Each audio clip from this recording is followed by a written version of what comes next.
Welcome to our lecture today, where we'll be talking about how to read an EKG from A to Z. Two rules before we start. Rule number one, don't jump into conclusions. Just try to describe what you see. Rule number two, if there's any abnormality, just try to explain it.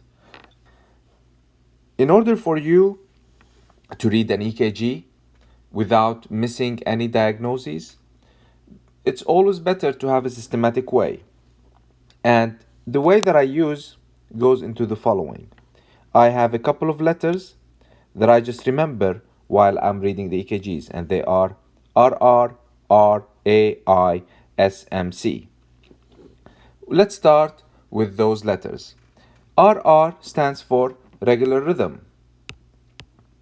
So you have to ask yourself, do I have a regular rhythm? So regular rhythm, which what we call a normal sinus rhythm, as we have said in other videos, there's a P wave that is positive in lead 2 and the P wave is negative in AVR. This means that the electricity is going from the sinus to the AV node, and then it goes down through the bundles. So this is what we call a regular rhythm, and it's sinus. Now what if you see some P waves but it's irregular?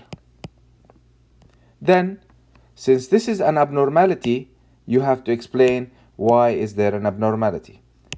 If you see sinus waves but it's irregular, you have to think about a couple of things. One of them is a PAC, the other is a PVC, and the other is sinus arrhythmia. For any of those, you can watch the other videos which will explain what is happening.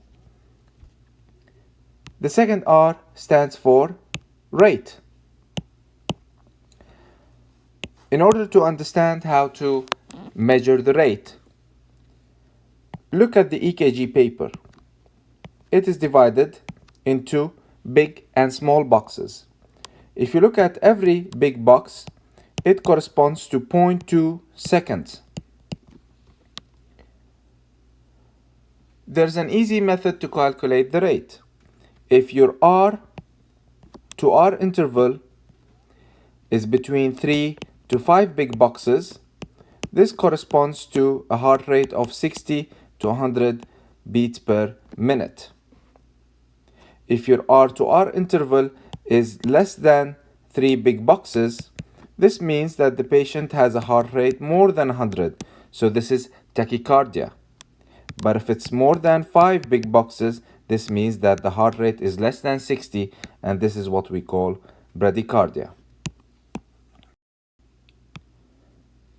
So I usually remember those. If the R to R interval is 1 big box, the heart rate is 300. 2 big boxes, it's 150. 3 big boxes, it's 100. 4 big boxes, it's 75. 5 big boxes is 60. And then more than that, I just say bradycardia. You can remember those easily and make sure that you get the heart rate very quickly. The next letter is A. A stands for axis. The easy method to figure out axis, you do like a cross. The x-axis is actually lead number 1, and the y-axis is lead AVF. You look at the QRS of each lead. If the lead is majorly positive in that lead, it means that it's going towards that lead. For example, if you look at this, it's majorly positive, so it's dominantly positive. If you see such wave in lead 1, it means that it's going towards lead 1, and this will be positive. If it's the other way around, then it means that this is majorly negative. So whenever a wave goes towards a lead, it gives it a positive deflection. Whenever it goes the other way, it gives it a negative deflection. Notice that in AVF, because it's downward towards south, south is a positive QRS in AVF, while north would give you a negative QRS in AVF. So let me give you an example. If you have a patient that has a positive QRS in lead 1 and a positive QRS in lead AVF, it means that the axis is somewhere in between those two vectors. You probably have learned this in mathematics in high school, that the summation of two vectors is somewhere in between.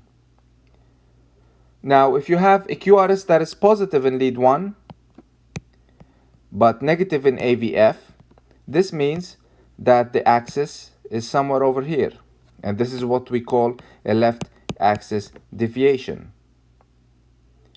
If QRS is positive in AVF but negative in lead 1, this is what we call a right axis deviation.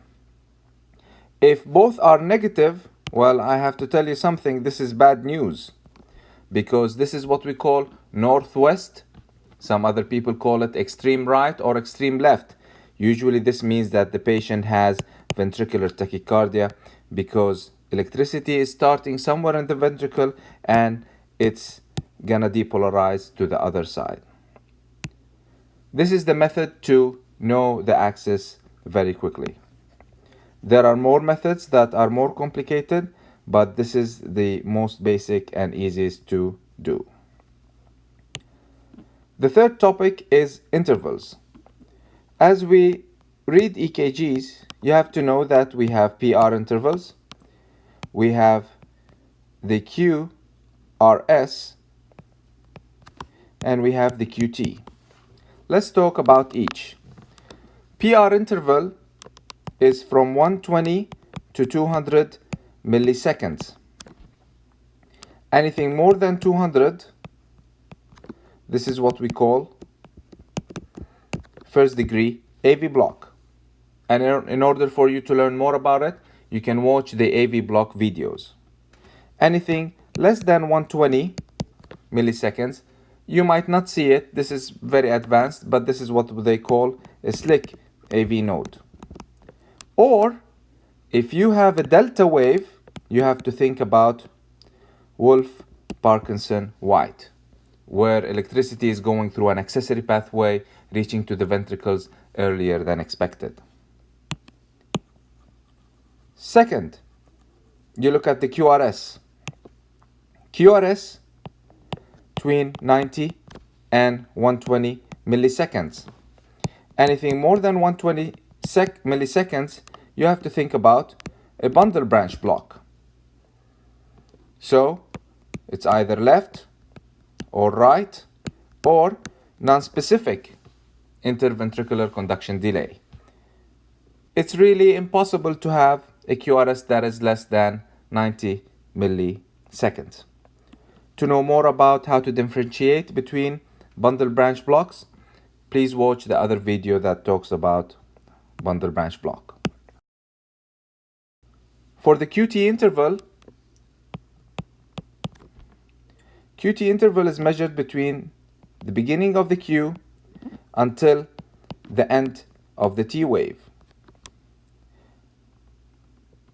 What concerns us the most is to have prolongation in QT. And the easiest way to look at it is just look at the R to R, see where the end of the T happens.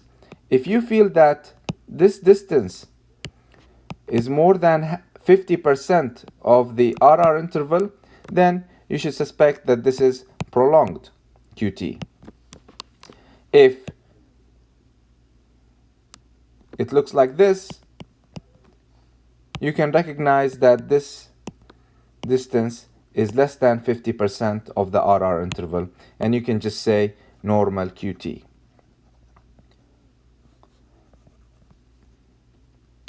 Another thing to know about QT is that we will have to correct it.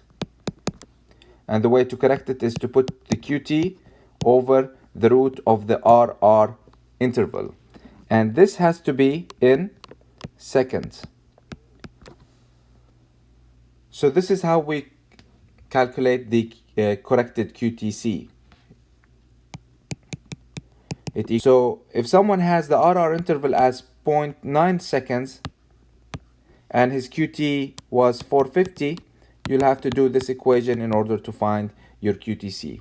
And basically what the QTC means is that what would be the QT interval if the patient's heart rate was 60 beats per minute.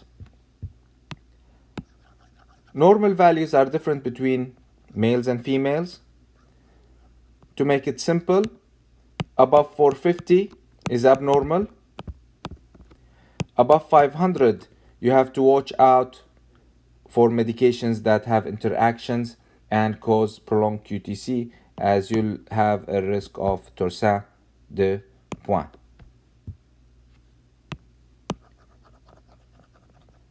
And those will be the intervals that you look for. Now, the other category is segments. You have PR segment and you have the SC segment. There is only one place where you will hear the PR segment. If the PR segment is depressed, think about one diagnosis, which is acute pericarditis. And it's going to look something like that. This is some kind of a normal PQRST, but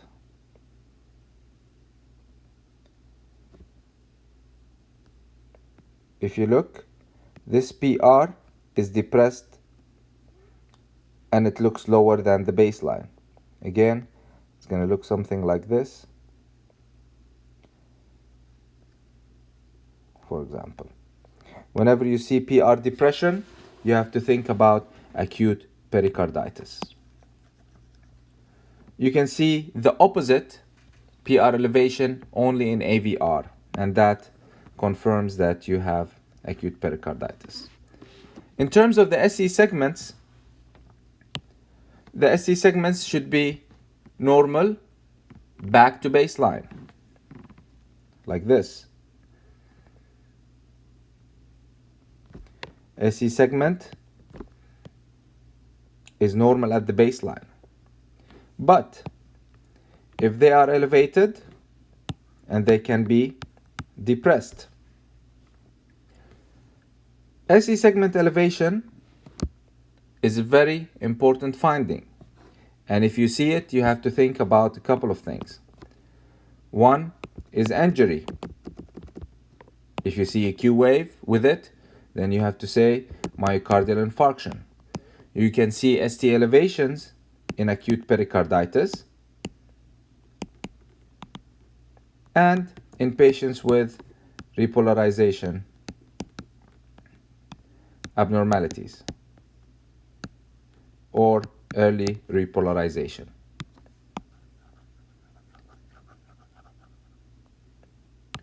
It kind of looks like that. All right, so this is ST elevation. You might see it like this.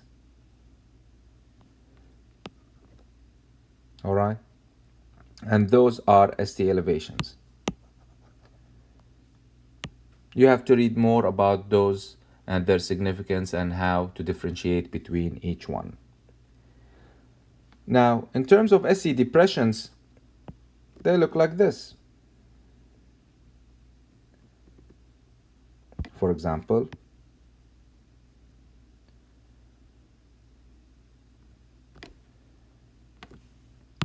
there are 3 ways to recognize ST depressions. You can see them go up. This is what they call upsloping. They can be horizontal, or they can be depressed, like downsloping. Horizontal and downsloping, we see them in ischemia, we see them in treadmill tests. Upsloping SC depressions, we can see them whenever a patient has tachycardia, and during that time you can see upsloping ST depressions. Next topic is morphology. In morphology, you have to talk about the morphology of every wave. First, the P wave, then you talk about the QRS, and then the T wave morphologies. Let's talk about the P wave. P wave in lead 2 looks like this. In lead V1, it should be biphasic.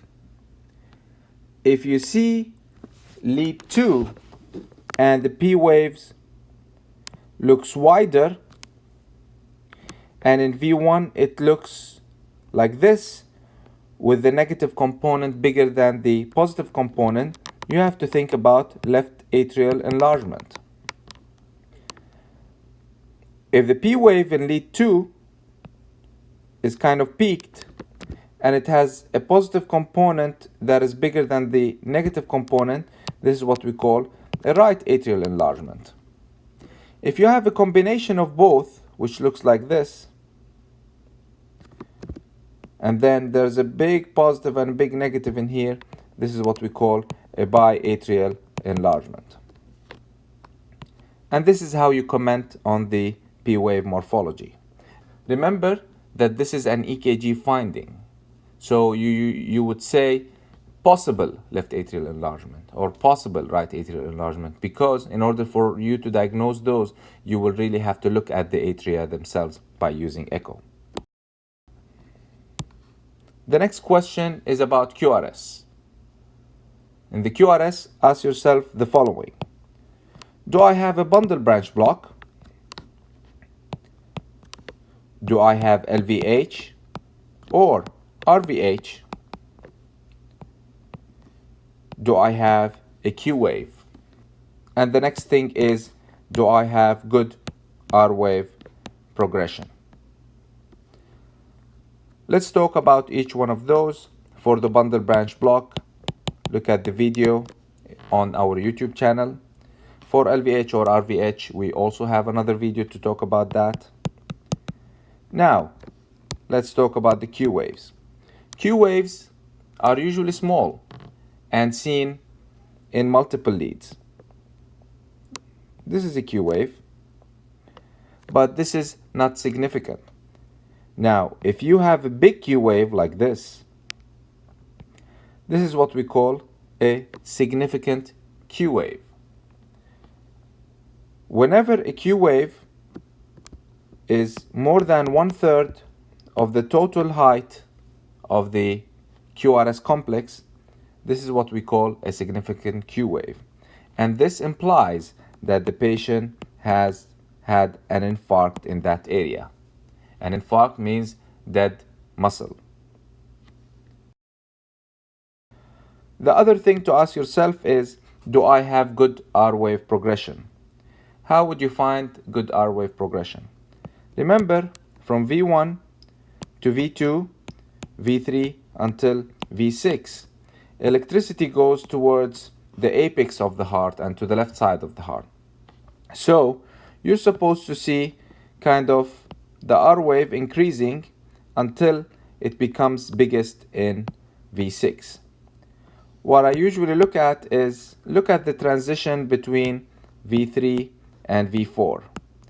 If you see the R wave picking up in V4, I usually say there is good R wave progression. If you don't see this progression, then you say poor R wave progression.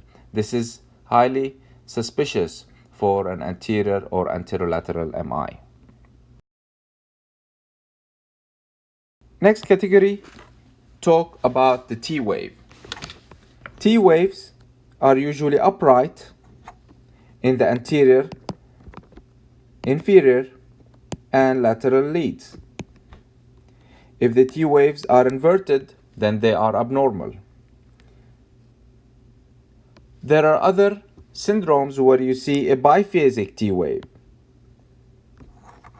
and they have their significance. I will explain it in another video.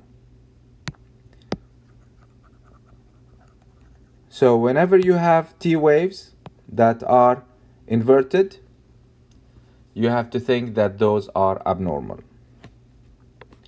There's another wave that we did not talk about, which is the U wave.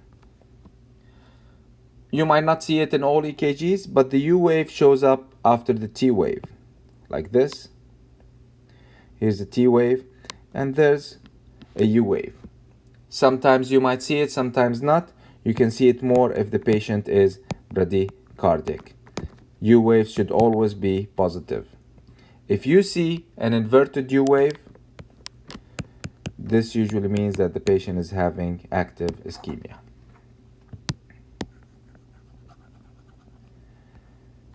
And this is the morphology question.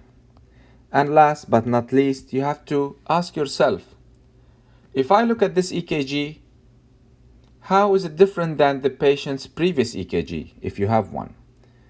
This is very helpful in clinical scenarios because a lot of time you might see a patient who's young and who has something like that. You would think, oh, this patient might have ST elevations, but then you look at their previous EKG a year ago or whatever, and then you see that this finding was seen before. And then you'll say, okay, this is probably early repolarization. Comparison is very important whenever it's available.